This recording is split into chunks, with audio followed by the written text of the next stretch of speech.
Welcome back to the deep dive. You know, there are some skills in life that we just sort of absorb, like tying your shoes. But then there are skills that demand real intention, real practice. And I'd say the skill of argument is at the top of that list. Absolutely. Think about it. Any time power is negotiated or a big decision gets made, it happens through argument. Oh, for sure. It's in the boardroom. It's on the news. It's even, convincing your kid to eat their vegetables. Arguments are everywhere. They literally shape our world. And that's the problem, isn't it? Most of us are just winging it. We're operating on instinct, and we fall into these logical traps without even realizing it.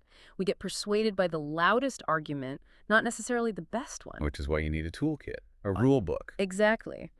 So today, we are opening up the ultimate rule book. We're doing a deep dive into Michael Withey's fantastic guide, Mastering Logical Fallacies. This book is, it's essentially a shortcut to understanding the rules of the game. People often compare arguments to chess. That's a good analogy. It is. And our mission today is to get really proficient at spotting the tricky moves, the tactical blunders in a debate. So we can avoid being fooled by that logical sleight of hand. And just as importantly, so we can learn how to build much stronger, much more sound arguments ourselves. Okay, so before we dive in, let's establish the stakes here because they're high. What is the fundamental difference between a good argument and a bad one? And maybe more importantly, why are bad ones so darn effective? The difference really boils down to structural integrity. In a good argument, the conclusion logically follows from the premises. It has to. It's a solid structure. Exactly. In a bad argument, one that commits a fallacy, it doesn't. The structure is broken. But here's the dangerous part. Experience shows us over and over that bad arguments work. All the time. They're incredibly effective. They persuade people to believe things that are false, sometimes really harmful things, and those beliefs lead to, to destructive actions, whether that's in politics or just in our personal lives. That brings up a point we need to clarify right at the top. Terminology. To really get this, we need to be speaking the same language. Okay, let's lay out the foundation. First, an argument. It's just a set of statements, which we call premises, that are put forward to support a conclusion. Simple as that. And a fallacy. A fallacy is the mistake. It's the use of invalid reasoning inside that argument.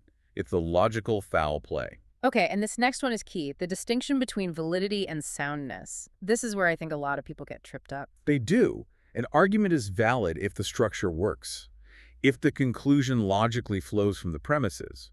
But, and this is a huge but, that doesn't mean the argument is true. Right. The machine can be working perfectly, but if you put garbage ingredients in, you're still going to get garbage out. That's a great way to put it. The classic logic example is, all animals with wings can fly. Penguins have wings, therefore penguins can fly. The structure is perfect. If A, then BC is A, so C is B. The structure is perfectly valid. If those premises were true, the conclusion would have to be true. But we all know the first premise is false. Not all animals with wings can fly. So the argument is valid, but it's not sound. Precisely.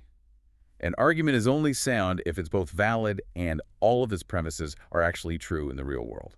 And that distinction between the logical structure and the factual truth, that's the high ground we're aiming for today. It is. Once you grasp that, you can move past just shouting facts at each other and start analyzing the logic itself, which is a much, much more powerful place to be. Okay, so let's pivot to the central mystery here. If these bad arguments are so flawed, so structurally broken, why do we see them everywhere? And why are they so persuasive? Well, the core idea in Withey's work is that fallacies are so effective because they don't really engage with our slow, careful, analytical brain. They exploit our much faster, more intuitive human tendencies. Our cognitive shortcuts. Exactly. We're wired to take them. I mean, think about it. You're bombarded with thousands of claims every single day. You can't possibly have the time or the mental energy to rigorously analyze every single one. Especially with really complex stuff, things like international trade policy or the ethics of genetic engineering. Right. Those issues have so much room for interpretation.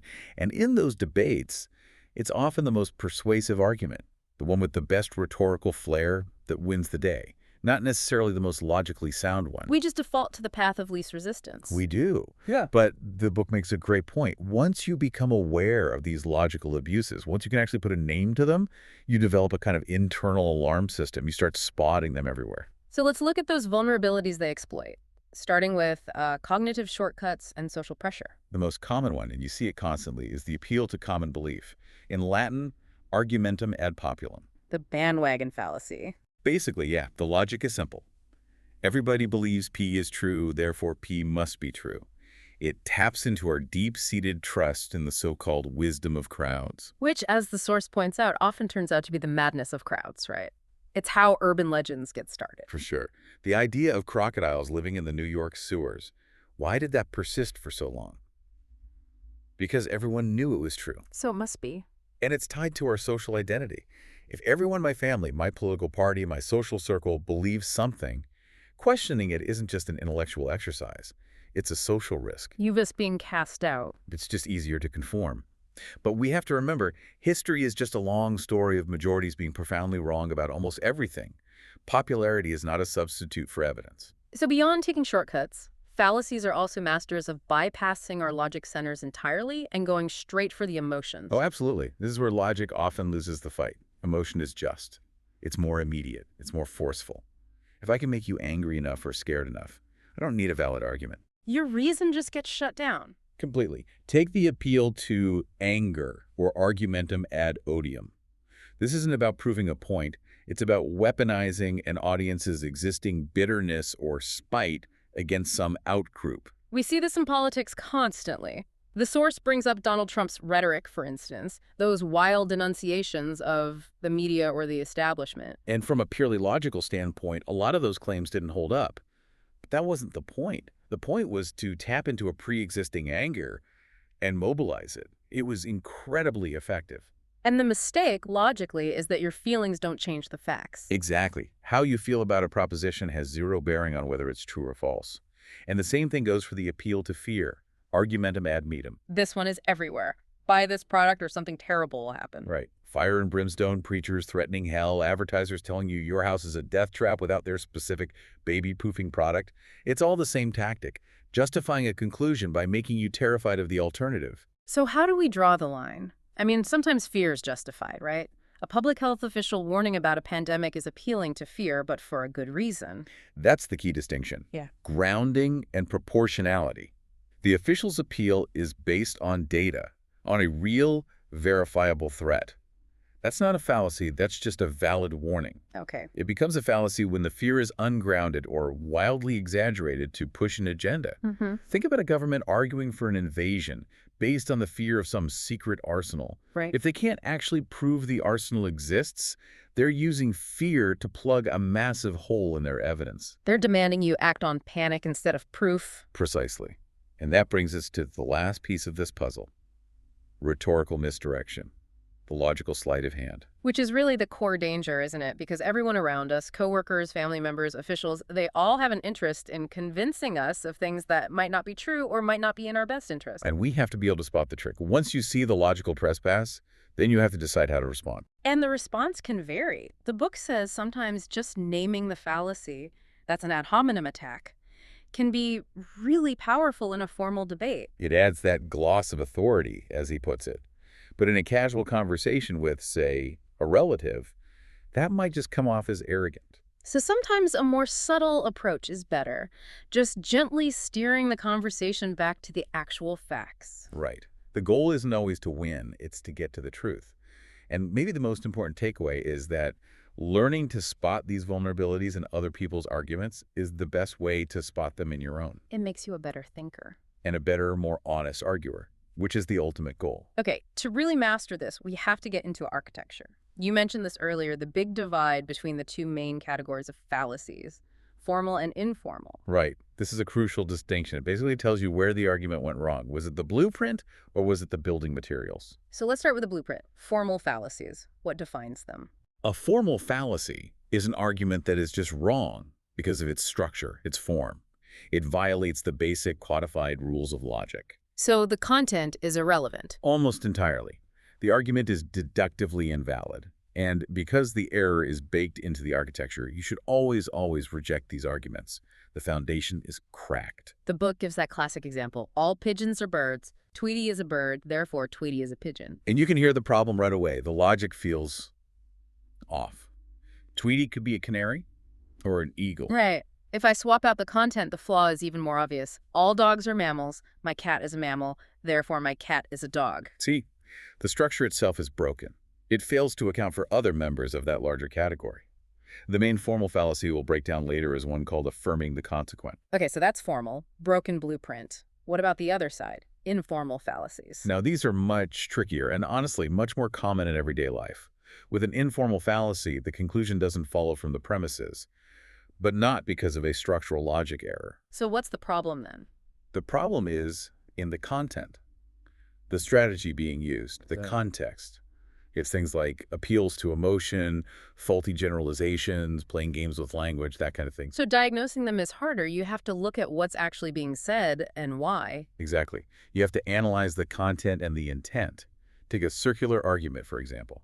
There must be a God because the Bible says so, and the Bible is the Word of God. The argument just assumes the thing it's trying to prove. Right. Now, from purely formal logic perspective, the structure P, therefore P, is technically valid.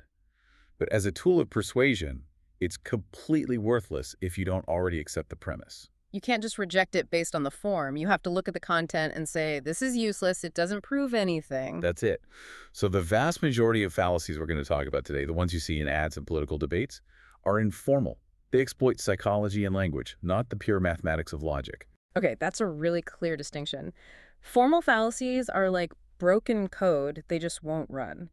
Informal fallacies are like code that runs, but produces a totally wrong and misleading result. That's a perfect way to describe it. I think one of the most useful things about this book is the framework it provides for tackling these things in the wild. It breaks each fallacy down into 3 parts. Right. The mistake, the comeback, and the significance. So what's the logical error? How do you refute it in the moment? And why does this particular error even matter in the grand scheme of things? It's an incredibly practical approach.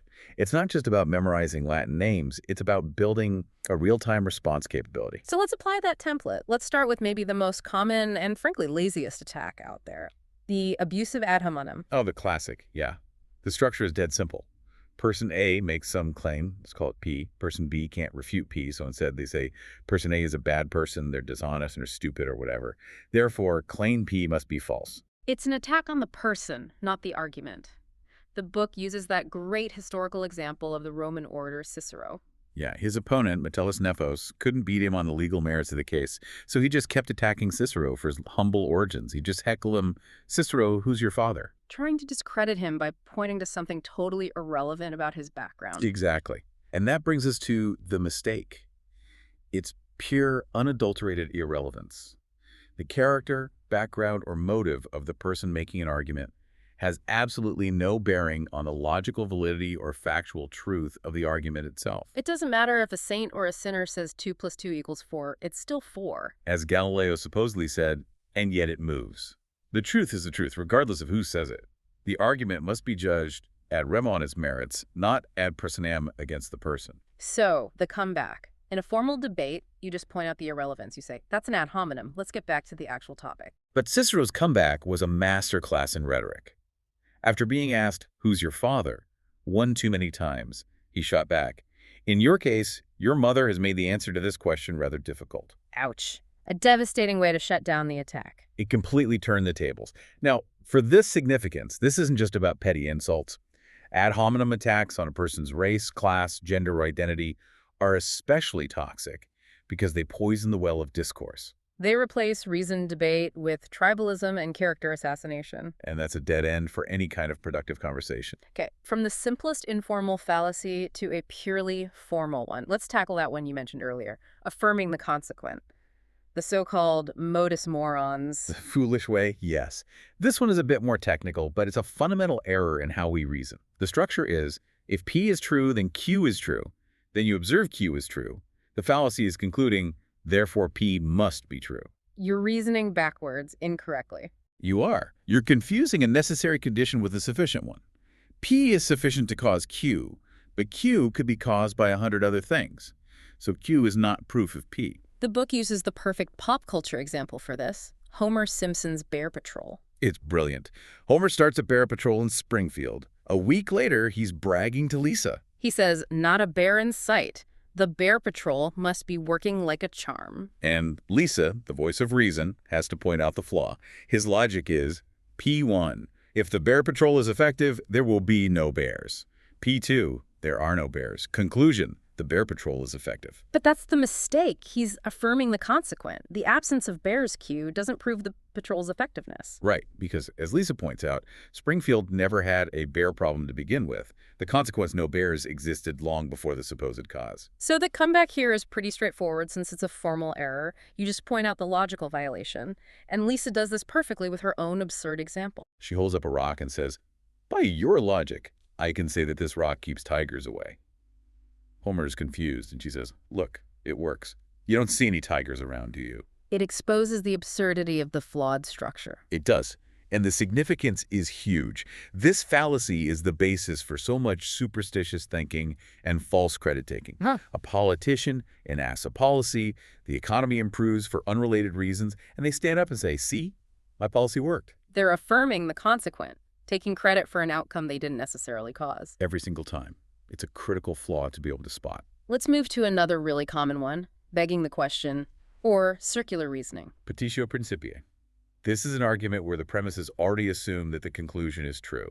It's an argument that essentially goes in a circle. So it's P is true because of Q, and Q is true because of P. Exactly. For an argument to have any value, the premises have to be acceptable on their own terms, without you having to already believe the conclusion. A circular argument fails that basic test. The book's example from Moliere's play is hilarious and perfect. The physicians explaining why opium makes you sleepy. Yes, they explain that it has a virtus dormitiva, a soporific virtue. Which just means it has a sleep-inducing power. So why does opium make you sleep? Because it has the power to make you sleep. It's a completely empty explanation. And that's the mistake. The argument provides zero new information. It's just restating the conclusion in fancier words. It assumes the very thing it's supposed to be proving. You also see a more subtle version of this in ideological arguments. The book mentions someone trying to prove that all human actions are selfish. Right, and you say, what about a soldier who jumps on a grenade to save his friends? That seems altruistic. And the response is, no, that was actually selfish because he did it to avoid the guilt of not saving them, or he did it for the glory. So they've built the conclusion into the premise. Any apparent counterexample is just redefined as being selfish. The argument becomes completely sealed off from reality. So the comeback is to expose that circle. You have to show that the premises either just rephrase the conclusion, like in the Moliere example, or that they secretly presuppose it. You have to ask for evidence that stands outside the loop. And the significance of this one is massive, especially in things like economics or philosophy. Oh, hugely. The book gives the example of value. Why is this stock valuable? Because people are willing to pay a high price for it. Why are they willing to pay a high price? Because it's valuable. It's a closed loop that prevents any real analysis. Okay, this next one is a statistical minefield. And I think it's one of the most dangerous because our brains are just not built to handle it well. The base rate fallacy. This one is so counterintuitive. It's when we ignore the overall probability of something happening, the base rate, and instead focus on specific and often dramatic new information. The book uses the powerful medical diagnosis example. Let's walk through it. There's a deadly disease, disease X. And very rare, the base rate is only 1 in every 1,000 people. Okay, but there's a test for it, and the test is really good. It has a 5% false positive rate, but 0 false negatives. So if you have the disease, it will always catch it. Right. Now, a random person, Bob, takes the test and it comes back positive. The question is, what is the probability that Bob actually has disease X? And your gut reaction, my gut reaction is to say 95%. The test is 95% accurate on positive, so it's a 95% chance. And that is the mistake, a huge one. That's ignoring the base rate. Let's do the math. Imagine we test 1,000 people. Okay, so based on the base rate, one of those people actually has the disease. One person. And the test will correctly identify them. So that's one true positive. But now we have the other 999 healthy people. The test has a 5% false positive rate. So 5% of those 999 people will also test positive, even though they're healthy. Which is about 50 people. So in total, we have 51 people who tested positive, but only one of them actually has the disease. So Bob's actual chance of having the disease isn't 95%, it's 1 in 51, which is less than 2%. It's an incredible difference.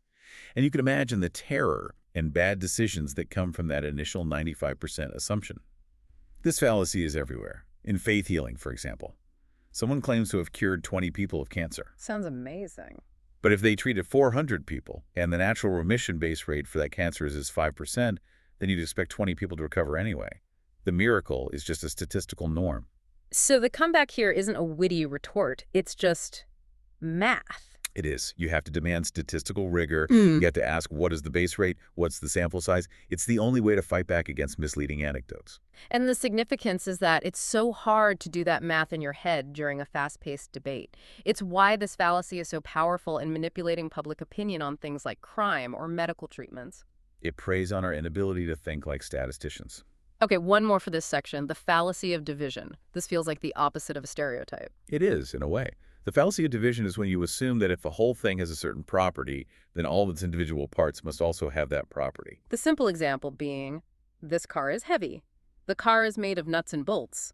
Therefore, each nut and bolt must be heavy. Which is obviously false. The heaviness is an emergent property of the whole, not a property of the individual parts. And the source points out how this fallacy appears in really charged discussions about social justice. Right. The argument might be made that because a certain demographic group, say, for example, white men, is, as a whole, socially privileged, that therefore every single individual white man is personally privileged. Regardless of his actual life circumstances, he could be an unemployed, homeless veteran, but the fallacy dictates he must be privileged because the group he belongs to is. And that's the mistake. You can't just automatically apply the properties of a collective to every single one of its members. The whole is more than the sum of its parts, and it has properties that none of its parts possess on their own.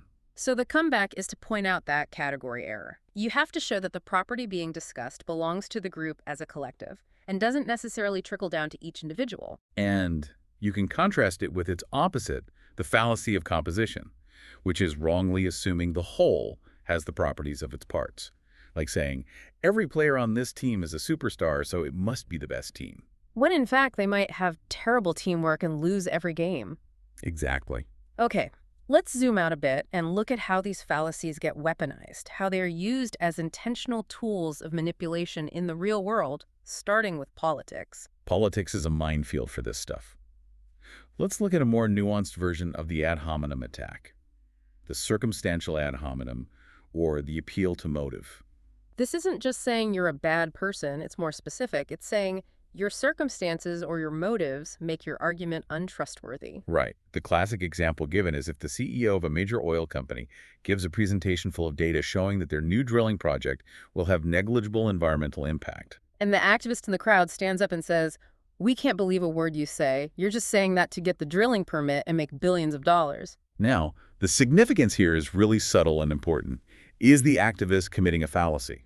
Well, yes and no. The CEO's motive to make money doesn't automatically make his scientific data false. The data is either correct or incorrect on its own merits. That's the fallacy part. Yeah. You can't dismiss the argument just because of the motive. However, the CEO's massive conflict of interest absolutely affects the credibility of his testimony. So we should be extra skeptical. We should demand that his data be independently verified. Precisely.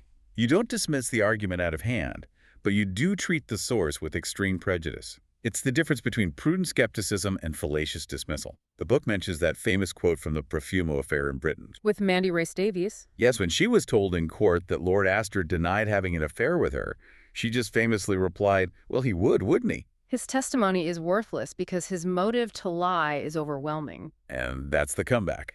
You have to separate the argument from the testimony and demand that the argument itself withstand impartial scrutiny. Okay, another political classic. The book calls it the politician's syllogism or the appeal to desperation. I love this one because you see it after every single crisis. The structure is, premise 1, something must be done. Premise 2, this is something. Conclusion, therefore we must do this. It sounds so logical, but it's completely empty. It's an equivocation. The something in the first premise means an effective solution. The something in the second premise just means an action, any action. The pressure to just do something overrides the need to do something that actually works. Exactly. The source mentions Paul Krugman's analysis of a proposal to raise the Medicare eligibility age to cut the budget deficit. Yeah. It was presented as this serious, tough choice, We have to do something about the deficit. But the analysis showed it would actually increase the deficit in the long run because older, sicker people would lose coverage and end up in emergency rooms, shifting the cost. So the proposed something was not just ineffective, it was counterproductive. The comeback here is to challenge the effectiveness. You have to say, okay, you're proposing an action, now prove that this action actually solves the problem. Or you can argue the cure is worse than the disease. Let's shift gears to advertising. It feels like the entire industry is built on informal fallacies. A lot of it is. Take the appeal to celebrity. It's the bedrock of endorsement culture. Jennifer Aniston tells you to buy a certain shampoo. And the unspoken logic is that because she is famous, successful, and beautiful, her opinion on hair care is somehow expert level. Which is, of course, nonsense. Her expertise is in acting, not chemistry. We just unconsciously transfer the positive feelings we have about the celebrity onto the product. It's a purely emotional, associative link, not a logical one. And then there's the appeal to nature. This one is everywhere in the food and wellness industries. The assumption is so simple and so powerful. Natural equals good, unnatural equals bad. The book points to American Spirit cigarettes advertising their 100% whole-leaf natural tobacco. As if that makes it wholesome. But cyanide is also 100% natural. So is arsenic. Naturalness is completely irrelevant to whether something is good for you or safe. Penicillin is unnatural, and it saves millions of lives. The entire dichotomy is false. Okay, finally, the modern battlefield. Online discourse. This is where fallacies go to thrive. It's a petri dish. And the king of online fallacies has to be the reductio ad Hitlerum, guilt by association with Hitler. Oh, you're a vegetarian. You know who else was a vegetarian? Keller. Right. And just like that, the conversation is over. The mistake is glaringly obvious. Just because an evil person believes something doesn't make that belief wrong. Hitler also believed the Earth went around the sun. That doesn't make heliocentrism a Nazi idea. This became so common online that it spawned its own rule, right? It did. Godwin's law, which basically states that as an online discussion grows longer, the probability of a comparison involving Hitler approaches 1. And the corollary is that whoever makes the comparison first has automatically lost the debate. Because it's a sign of intellectual desperation. You're out of actual arguments. You are. And then there's the master of derailing a conversation, the red herring.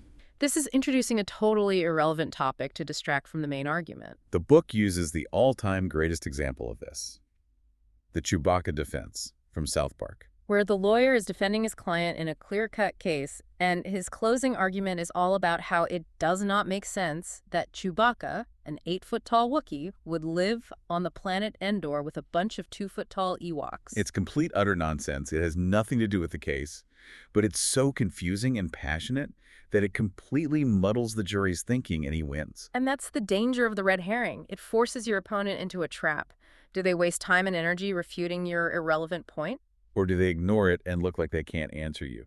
A skilled debater has to be able to immediately identify it, name it, that's a red herring, and forcibly drag the conversation back to the actual point. So we've broken down the anatomy and seen them in the wild. Let's talk about the big picture. How does just knowing all this stuff, building this literacy, actually help us? The book argues it refines how you interact with the world in 2 fundamental ways. First, you're much harder to fool. You start to see the matrix, you can spot the logical trespass almost immediately and call it out. And second, and this is maybe more important, you become a much better, clearer thinker and communicator yourself. You start to recognize your own vulnerabilities, your own lazy habits of thought, and you can build arguments that are genuinely bulletproof. And being able to name the patterns helps. You mentioned the gloss of authority. It really does. In a formal setting, being able to say what you're doing is creating a false dichotomy forces the conversation onto a more rigorous level. Yeah. It signals that you know the rules of the game. And it forces them to defend the logic of their position, not just the emotion of it. Exactly. But this all requires cultivating a habit of slow thinking, of skepticism, especially when you come up against arguments that are designed to be impenetrable. Which brings us to a really fascinating concept from the book, unfalsifiability. This is a critical idea. An argument or a proposition is unfalsifiable if it's expressed in such a way that no evidence could ever possibly prove it wrong. It's an argument that can never lose because it accounts for every possible outcome. The book is a great example. Someone claims, God answers all my prayers. You point out that they prayed for their sick Aunt Edna to recover, And she died. And they reply, no, the prayer was answered. It was just God's will to let her pass on to the next world. See, no matter what happens, recovery or death, the claim God answered the prayer is seen as true. There is no conceivable event that could falsify the proposition. And the significance of this is huge. This is the philosopher Karl Popper's famous demarcation line. Right. For Popper, falsifiability is what separates real science from pseudoscience. A scientific theory has to make risky predictions. It has to state, if I'm right, X will happen. But if Y happens, then I'm wrong. A self-sealing, unfalsifiable argument protects itself from ever being wrong. Which means it also protects itself from ever learning anything new. Right. If you have no way of knowing you're wrong, you're trapped in your own belief system. So the best way to strengthen our own arguments is to do the opposite, to be transparent, to build them with a clear, falsifiable structure. Be explicit about your premises. Provide independent, testable evidence for your conclusion. The best thinkers are the best arguers because they're not afraid to have their ideas tested against reality. At the end of the day, knowing the rules and tactics we've talked about is the essential first step. But the book is clear that real skill only comes from one thing. Long and hard practice and constant vigilance. It really is an ongoing effort, isn't it? Because the world is just saturated with bad arguments, and they're not harmless. Not at all. They lead us to waste money, to support bad policies, to damage relationships. They have real, tangible, negative effects on our lives, both individually and as a society. To leave everyone with one final thought, something to chew on that really highlights the kind of precision that logic demands, let's touch on the use-mention error. Ah, this is a fun one.